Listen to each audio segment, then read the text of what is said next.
At 82, I've lived long enough to learn a few hard lessons. But one decision still haunts me: moving into assisted living. At the time, it seemed like the right choice. My family assured me I'd be safe, cared for, and surrounded by support. But what they didn't tell me, what no one tells you, is how much you lose in the process. If you or someone you love is considering this step, stay with me.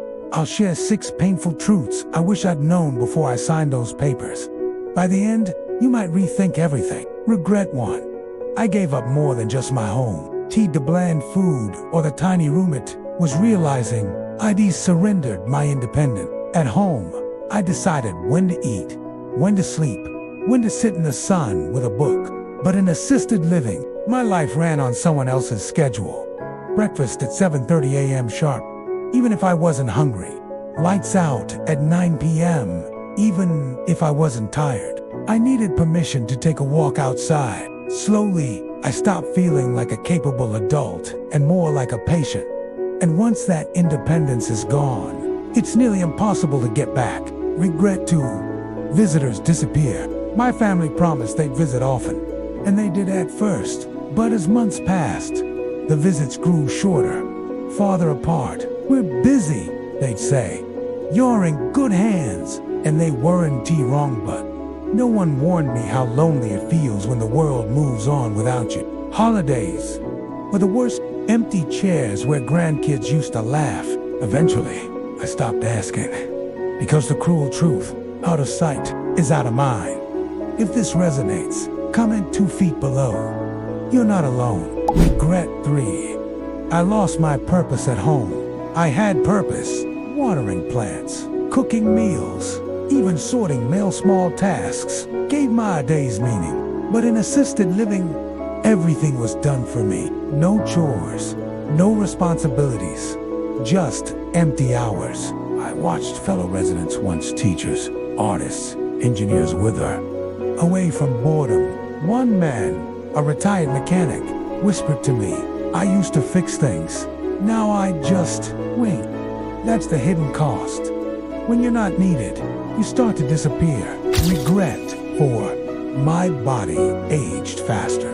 Here's the bitter irony. I moved in to stay healthier, but within months, I grew weaker because I stopped doing for myself. At home, I'd stretch, walk, carry groceries, tiny efforts that kept me strong. But there, a button summoned help for everything. My muscles faded. My balance worsened.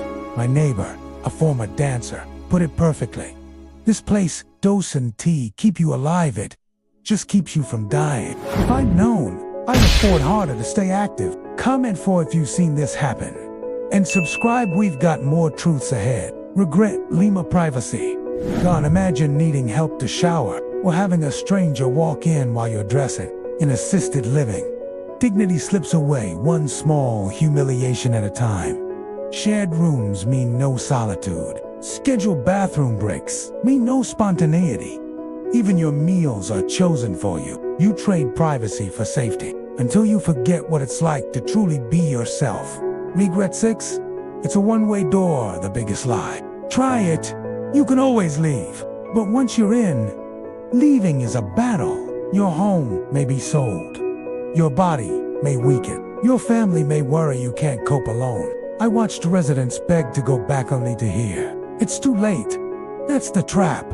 By the time you realize it's wrong, your old life is already gone. So before you decide, ask, is this necessary or just convenient? Because some choices you can't undo.